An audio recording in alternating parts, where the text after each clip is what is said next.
Hello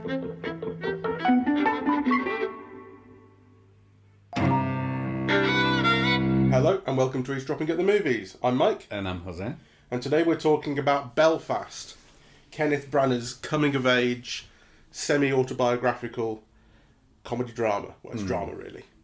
Neither of us were really looking forward to this very much. We thought it looked a little bit self-indulgent, not that good. We're not that keen on Branagh as a director, really. No. I didn't know about him as a writer, and also he's written this. I must say, having my expectations been lowered so much by my own sort of pessimism, and then acceptance that I was going to see this, I probably ended up having a better time than I might have otherwise. It's a film that's easy to love. Yeah, it's a feel-good film.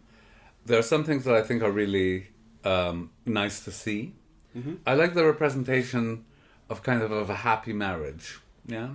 And of a happy family life, and, you know, of relationships between, you know, fathers and sons. And I find it kind of rare to see that those are not the main problems in the film. Yeah, that all those, the affective dimension is okay. The problems come from elsewhere. So there are all of those things that I liked very much, but I think it's a facile and superficial film. And, you know, I mean, I was just looking at the wiki page and, you know, somebody was praising it for its formal beauty. I thought, like, that aspect was so superficial. You know, the use of color in the black and white, the color reflecting of Judi Dench's glasses in the black and white image, that is so, like, superficial. It's kind of like a nice image that means nothing, right? Except it has this nice effect. So I think the film formally is a nothing of a film, really. And I found it a bit twee as well. Like everything is just too simple and too nice, and yeah.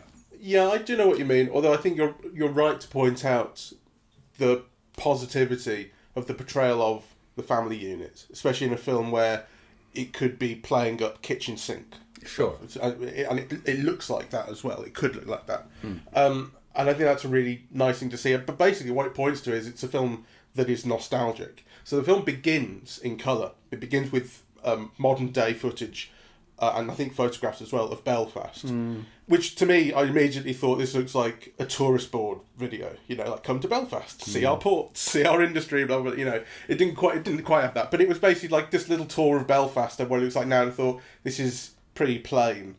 And then as you go over a wall, the camera, you know, cranes up over a wall, and you go into black and white, and it says 15th of August, I think, 1969. And that's where the main story takes place. But it basically says, like, there's a real Belfast, which you see right at the start, and we're going into the land of memory as we go over that wall.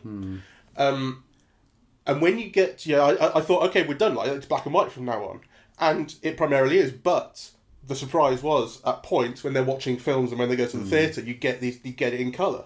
Even though the audience is still in black and white, the film or the play is in colour. And it's definitely superficial and it's quite simple. But I did like the idea that the kid, basically the little kid who's 9 years old, is Kenneth Branagh. That's the representation of Kenneth Branagh in the film. And we follow him throughout. And so when he sees these movies and when he sees this play, Kenneth Branagh's own memories of that will be of them in colour. He sees Chitty Chitty Bang Bang in colour, you know, so it's in colour in the film. But his memories of his real past are in black and white. Like, it's a way that you shape the past. And I think the thing about the family is the same as well. The family probably had problems. And in fact, we do see problems. You know, there's this whole thing about, are we going to move? The thing about the tax, the back taxes. The father's bedding. Right. So there are problems in the family, but the feeling of the portrayal of the family is largely positive and quite fond. It speaks to the way in which our memories shape, you know, our view of the past. Well, I mean, I understand that. I don't mind that at all. I think the film is really indebted to John Boorman's Hope and Glory, I think the film is called, which is his childhood reminiscences about being a child during World War II, right? And I think, you know, part of what you get from that film is that a child's memory is different than an adult memory, right? So, you know, when they have the V planes going over, they find it exciting, right? And, you know, they play, kids are kids, right? So, so there's not, they don't treat those things or they don't view those things in the same way. So all of that I kind of get, but I also think it's a bit trite. Yes, it is. It is trite. And I also think, in terms of plot and story, it's kind of quite spotty. Some scenes seem fairly independent from each other, and not in the way that a film can be built out of vignettes. It's not like that. It's just that there isn't quite enough connective tissue between things sometimes, I think. No. Despite the fact that the overall story makes sense, so you've got the overall story. It doesn't all make sense. I mean, I wasn't convinced. I mean, there was this moment where the mother is saying, we have our aunts and our uncles, and we know everybody who lives on this street and the next street, and our kids are being looked after by everyone, so as an argument for not leaving, for not emigrating. And you think, you're in a fucking war zone. Like, are you crazy? Right? There's that. And obviously, when it gets to, you actually finally have this riot at the end, because this is set in 1969, which is around the start of the Troubles, which lasted for 30 years. So we're seeing the start of that. And eventually you actually see some violence in the last act of the film, and that's what drives the mother to say, okay, we do need to go now. We've got involved in this, and we're in over our heads and so on. I thought you were going to say is there is this talk of, we know everyone here, we're all friends and stuff, but actually, who do you see? I mean, the family is the family, and they don't really talk to anyone else. Well, that too, though. It's not that you don't get a sense. Well, you don't get a sense of community. Well, not enough of one. No. I feel in a way you do. You have all these shots of the women talking to each other outside and blah blah. But the film contradicts itself there, because actually the people that they've been growing up all their life with all their lives are the people that are putting a gun on their children's head to escape from the police. And also the idea that any mother would put their children in danger going through a riot to return some soap, to a place that's being looted. I think she didn't know. I mean, it did make sense to me, because she didn't know it was a riot till she got there. The kid said, we looted the shop, and we've already had the kids stealing from the corner shop. So I think maybe she, until she gets there, I don't think she quite realised. Well, I think you're being very generous, because the fact is you see her going through the riot, into the shop, and right to the shelf. Yes, I think a mother would have stopped at the site of the riot. I mean, you don't push your kids through a riot. Yeah, you don't return some You don't get a moment where she goes, "Oh shit, this is worse than I thought." Yeah, which exactly. she might. Yeah, exactly. I mean, so I thought there were a lot of story elements that were not worked through. I thought Van Morrison's music did a lot of the emotional, and connective kind of carry through.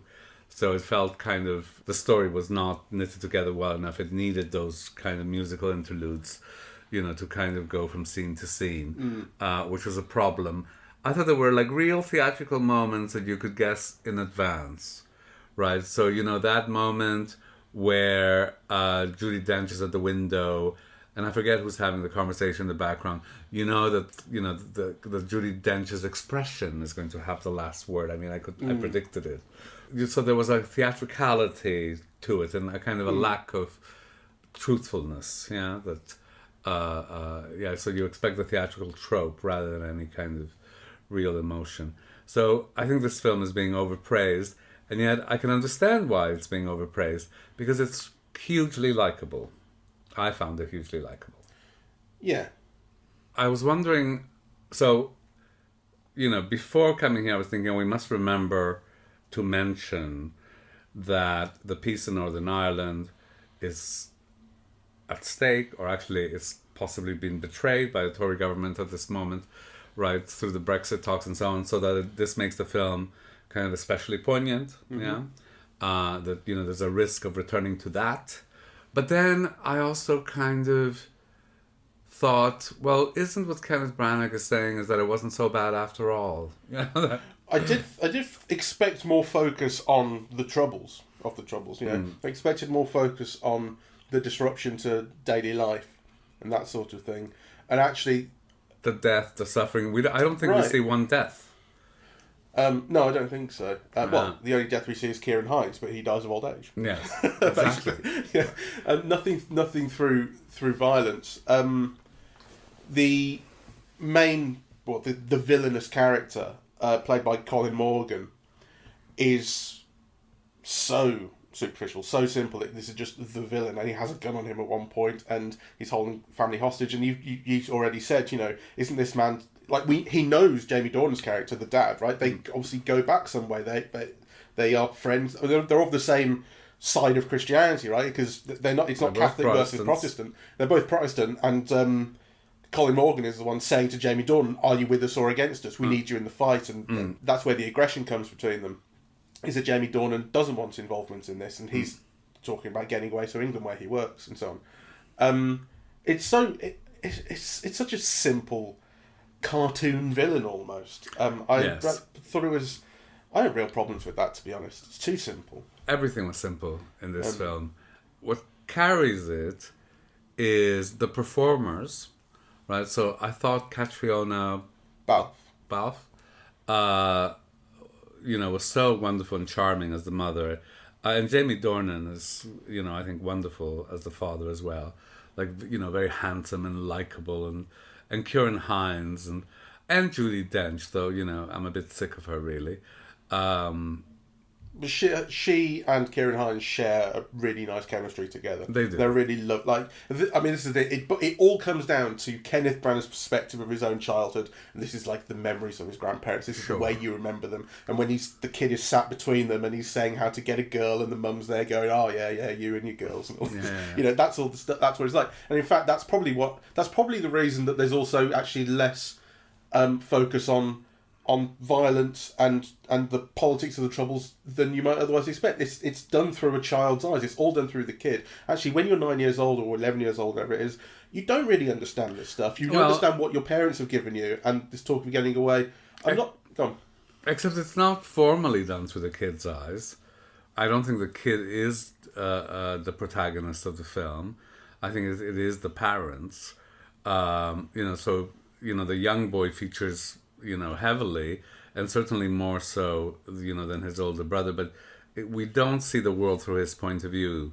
So for example, the last shot in the film is Judi Dench, right? And the boy's back is turned to the whole scene. So, it's not his, No, it's not through and through, but I think the overall feeling that I've been suggesting about the film being built on a kind of nostalgic framework. Sure, I get that. But I mean, it's not quite that basic as like everything we see is through the kid's eyes. Yes, I mean, a better director would have made it so.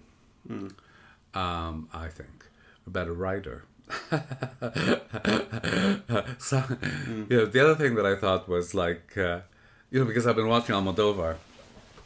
I've been working on Almodovar, and really, everything means, and every image is chosen, and they're often beautiful, but they're often always meaningful, And actually, I was looking at this film because I've just seen, an Almodovar film this afternoon, and I was looking at this film, and it feels like thin and empty and facile, right? And often the pretty images that you get, you go, "Oh, that's a cool idea," but actually it means nothing, right?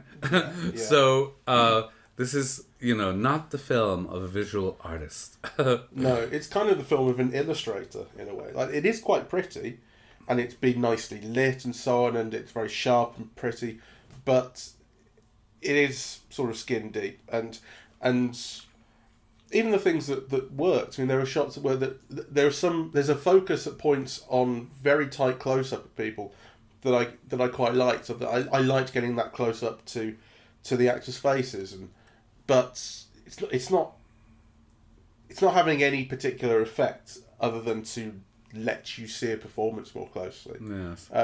It mostly didn't add up to too much. There's the occasional kind of show-offy, like early on, right at the start, in fact, when the first riot starts right at the start of the film, the mob shows up and starts attacking Catholic houses. It's introduced through this revolving shot around the kids.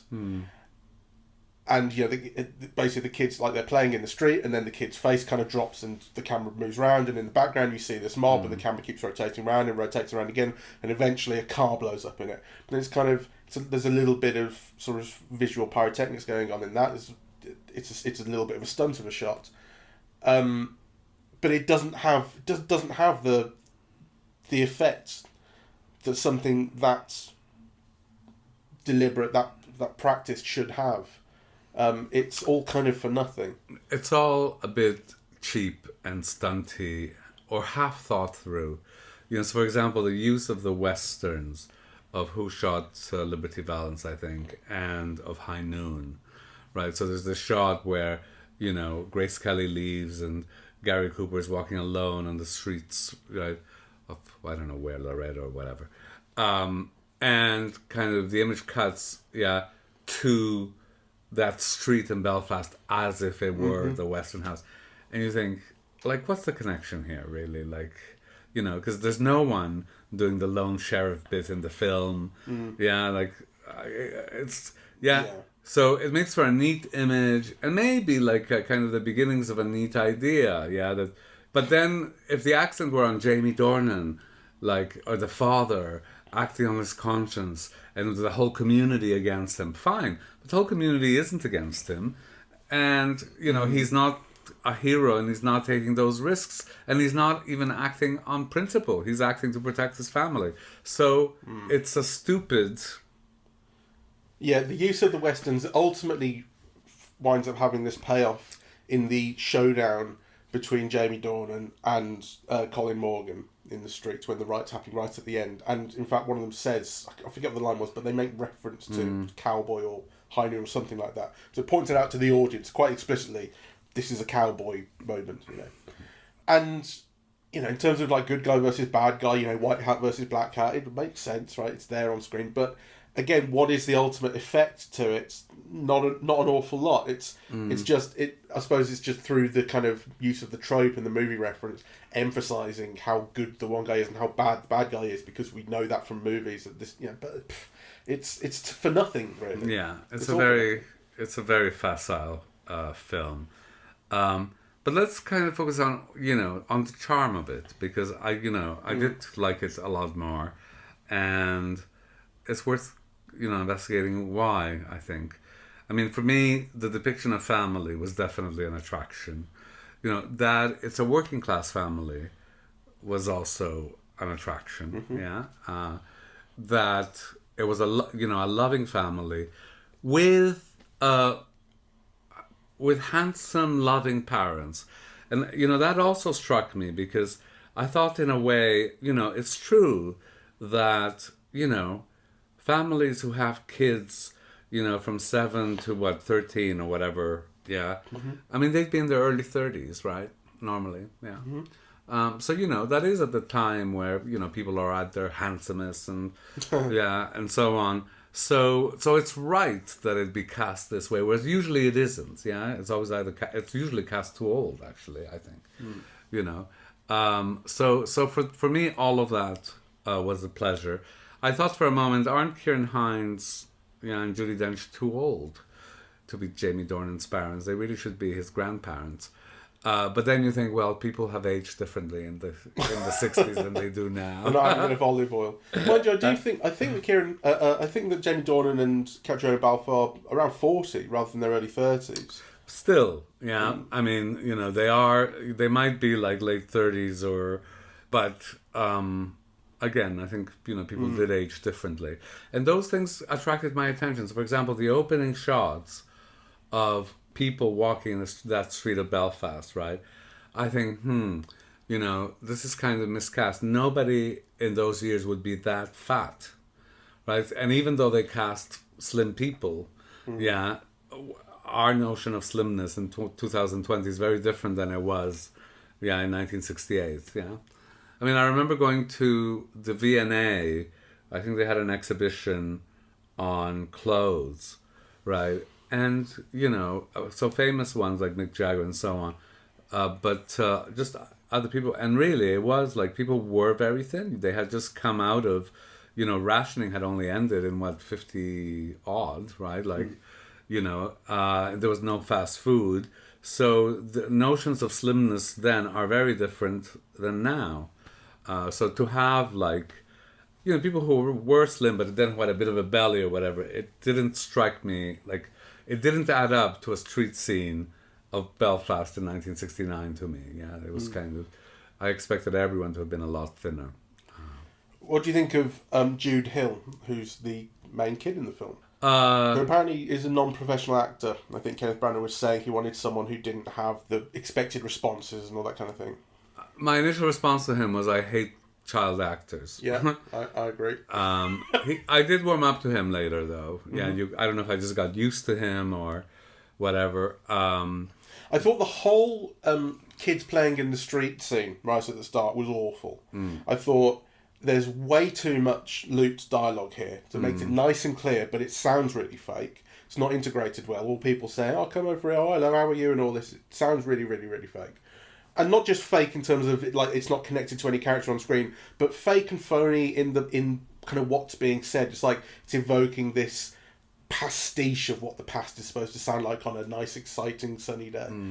And way too much phony as well. It's just, and the camera movement. I really hated the whole construction of everything. And then actually once you got into family drama and so on and so forth, it started to settle down.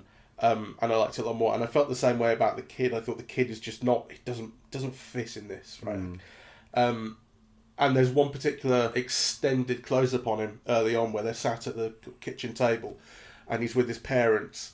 And it's a conversation between the three of them, but the parents aren't being cut to when they're speaking. They speak off screen and the camera just stays on the kid the whole time. Well, this is a bit of a mistake. It's no particular fault of the kid. I think the film I think is full of decisions that have been made by the director that I questioned. This was one of them. Just cut it more naturally. Cut it at all. As opposed to staying on the kid the whole time. It didn't quite work. And I don't think it's entirely the kid's fault, but he didn't have enough to do in that scene when he's being spoken to, when he's not speaking himself. Anyway, as the film went on, as you did, I warmed up to him. I liked him rather a lot more. I wish he'd kissed the girl at the end, Yeah, well, Oh, I thought that was fine. Just on the cheek. I like that cheerio. But I want to know more your thoughts. So we've been criticizing it quite a lot, but did you feel charmed by it? And if so, what did you find charming about it? Charmed would be a strong word for how I felt. It got to a point where I did sort of stop questioning everything that was happening. From a kind of filmmaking perspective, going, why have you done it this way, that kind of thing. I was doing that for quite a lot of the film. Got to a point where I did stop doing that, so I got into it. The thing that I was most charmed by would be Kieran Hines and Judi Dench's performances, relationship, their whole part in the story I did like. I don't think I have quite the same response to Judi Dench as you do. But though I can see why you might feel like sort of standoffish towards her and that sort of thing. I did quite like her though. She's very hard to dislike, but I did think both the performance and the role was written very theatrically, in a very lovey fashion that recognizes her importance in the theatre and gives her precedence. I mean, there's no reason why she should have the last word in this narrative. It's not about her. So that narrative importance is given over to social status, or to theatrical status, rather than, to the logic of the story itself. Yeah, it's an interesting ending, because I didn't dislike it at all. So the film ends with, after the riot has kicked off, and the family decides to leave, they go off on the bus. And we've seen the bus a couple of times in the film, because it's always the dad leaving on the bus to go to England to work for a couple of weeks and then come back. And now the family's with him on the bus, and it's Judi Dench, who's Jamie Dornan's mother, saying goodbye. I didn't like when there's a close-up of her and she's talking to the guys on the bus, but they can't hear her. She's just talking to herself.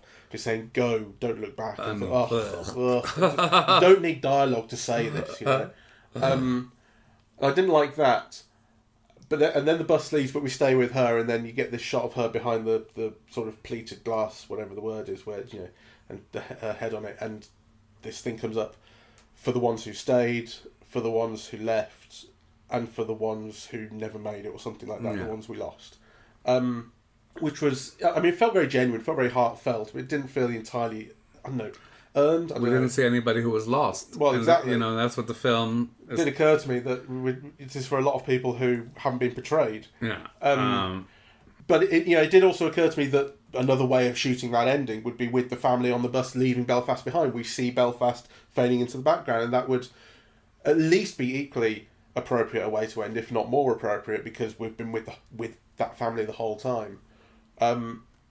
So I don't know. I thought it was like super phony and incomprehending of human relations. I mean, this is a woman who's just lost her husband and who presumably, I mean, I was going to say, whose son is just leaving, right? And, to my mind, she's left alone amidst all these troubles, right? So, and then I was thinking, well, actually, maybe she's not left alone because, we're always being told about aunts and uncles, but maybe she has other kids that we've not seen, which then is a problem that we've not seen them, right? And actually, they are referred to, I think. One of the kids refers, I ducked into Uncle So-and-so's, and he was in the loo or whatever. But, yeah. Well, the question was, for me, was why is she going with them? Why is she being left on her own? It's not like completely implausible. It could be, this is my home, this is where I stay, this is where I live. But I don't think we've really heard that throughout the film. We heard it from the mother, and the mother's one who's decided, like, once her decision to go is made, then they're off. So she's the one who's been holding it back for that reason. We haven't heard it from the grandmother. We heard it from the father, the grandfather, though. You have to go. They're going to come back for you. Yes, we heard that. But in terms of saying, I want to stay, this is my home, and I would never leave, that's not something we get from the grandmother. I don't think we really understand what... I didn't know why she wasn't also leaving with them. Well, exactly, right? So let's say if that was her only son, think of how sad and lonely and bereft she is. If that's not her only son, then that would be a reason for her not to leave.